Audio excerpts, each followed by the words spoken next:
చేస్తున్నారే? లోపలికి రండి.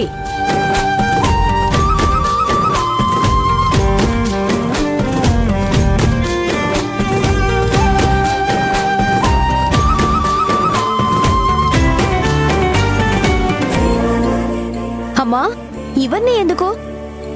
దిష్టి తీయడానికి. ఇదేంటమ్మా, ఇలా ఎప్పుడు దిష్టి తీయలేదు కదా, ఈ రోజేంటి స్పెషల్? స్పెషల్ ఏం లేదమ్మా. మీ చిన్నప్పుడు మీ అందర్నీ ఇలా అమ్మవారి ముందు కూర్చోబెట్టి దిష్టి తీసేదాన్ని. అప్పుడు చాలా ఏళ్ల తర్వాత మన ఇంటికి ఒక చిన్న పాప వచ్చింది కదా. సంబరంగా పండగ కూడా జరుపుకుంటున్నాం కదా. ఈ ఒక్క సాంప్రదాయాన్ని ఎందుకు వదిలేయాలి అని. అది సరే అమ్మా, ఈ రోజే ఎందుకు దిష్టి తీయాలి? అది కూడా చిన్న పాపకి. ఎందుకు ఇలా దిష్టి తీస్తున్నారు?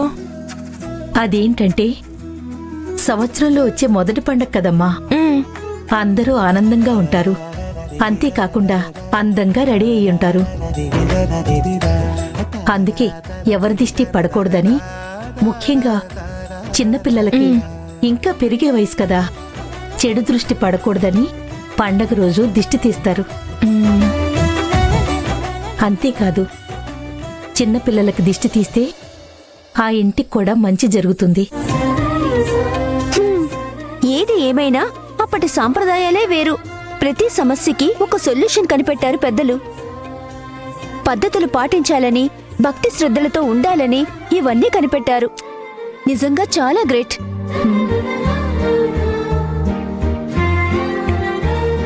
అమ్మో చూడు ఎంత ముద్దుగా ఉందో.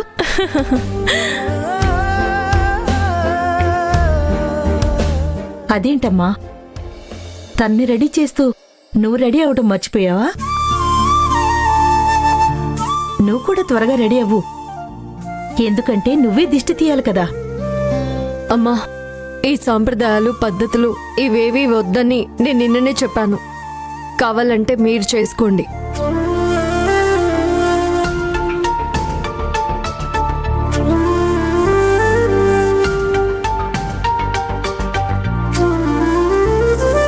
నువ్వు రెడీ అవ్వకపోతే నేను ఈ డ్రెస్ తీసేస్తాను.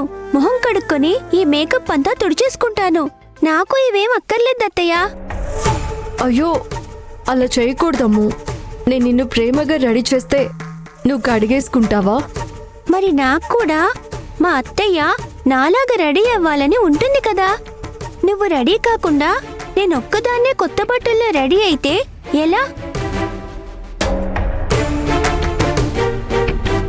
ప్లీజ్ అత్తయ్య, త్వరగా రెడీ అవ్వవా? పాపం చిన్నపిల్ల అంతగా అడుగుతుంది కదే, వెళ్ళి రెడీ అయ్యిరా. పండగన్న తర్వాత ఆడపిల్లలు అలంకరించుకుని ఉండాలి. అదీ కాక ఇన్నాళ్లకొక చిన్న పాప మన ఇంటికొచ్చింది. తన ఆశని కాదనుకో. సరే, ఏదో ఒకటి చేస్తాను. అమ్మో, నువ్వు మాత్రం నానమ్మతో దిష్టి తీయించుకోవాలి. అయ్యో, నేను తీను. నువ్వు ముత్తైదువు కదా, నువ్వే తీయాలి. అందరికీ అదే మంచిది. అమ్మా, ముత్తైదువా విధవా ఇవన్నీ ఏం ఉండవు. చేంజ్ చేసినా మంచి మనసుతో చేయాలి, అంతే. అమ్ము, నీకు కూడా మనవరాలే కదా, నువ్వే నానమ్మ స్థానంలో ఉండి దిష్టి తీయి.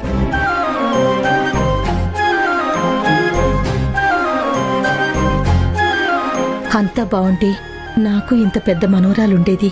ఏం చేస్తాం, ఏదీ మన చేతిలో లేదు. అమ్మా, అమ్మా,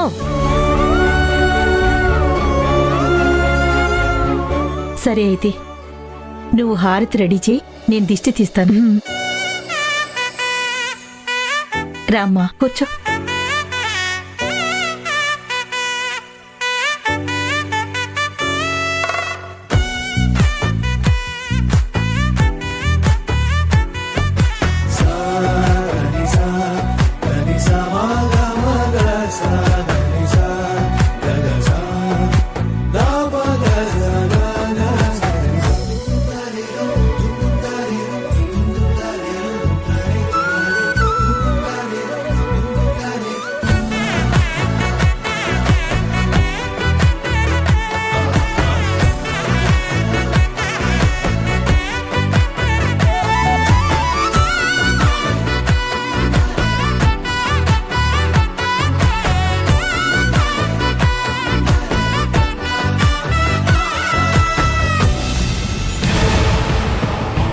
ఇక నీ పని అయిపోయింది అనుకున్నాను రా, కానీ నువ్వేమో సడన్ షాక్ ఇచ్చావు.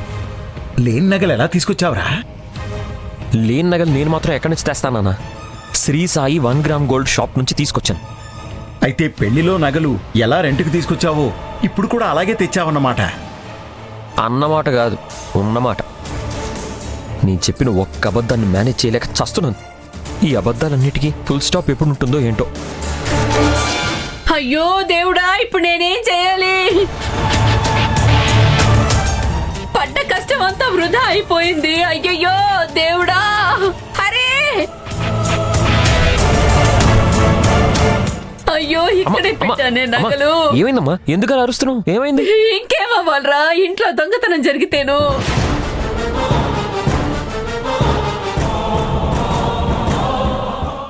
కబోర్డ్లో పెట్టిన నగలన్నీ ఎవడో దొంగ వచ్చి ఎత్తుకెళ్ళిపోయాడ్రా. ఇక్కడేం లేవు. ఏమంటున్నావమ్మా?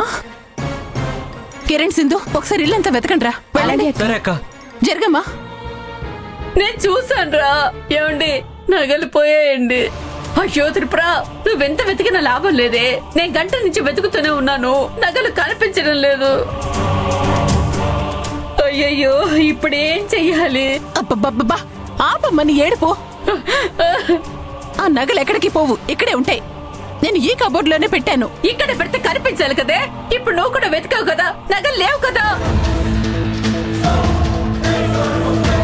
అయ్యయ్యో, ఇప్పుడు నేనేం చెయ్యాలి? పోయాయి, నగలన్నీ పోయాయి. కాసేపు నువ్వు నోరు మోస్తావా? ఆ నగలకేమన్నా కాళ్ళు వచ్చాయా నడుచుకుంటూ వెళ్ళిపోవడానికి? ఇంట్లో మనమే కదా ఉంది. ఇక్కడే ఎక్కడో పెట్టావేమో, గుర్తు చేసుకో. నాకు బాగా గుర్తుందండి.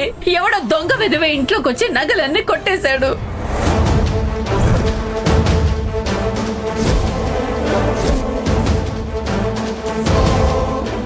దొంగ? అమ్మా, మనం ఇంతమంది ఇక్కడే ఉన్నాం కదా, దొంగ ఎలా వస్తారా? అయినా దొంగలు ఎవరు రాలేదు. నేను ఇక్కడే పెట్టాను, ఇక్కడే ఉండాలి.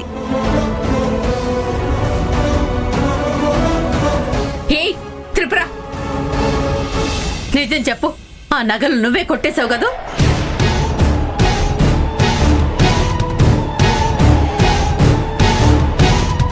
అమ్మో మీద ప్రమాణం చేసి చెప్తున్నానమ్మా, నేను తీయలేదు.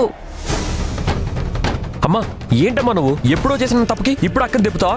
అది కరెక్ట్ కాదమ్మా. అమ్మా, మొత్తం వెతికానమ్మా, అక్కడేం దొరకలేదు. ఇంకా పోలీస్ కంప్లైంట్ ఇవ్వడమే బెటర్. పోలీసా? పోలీసులా? వద్దు,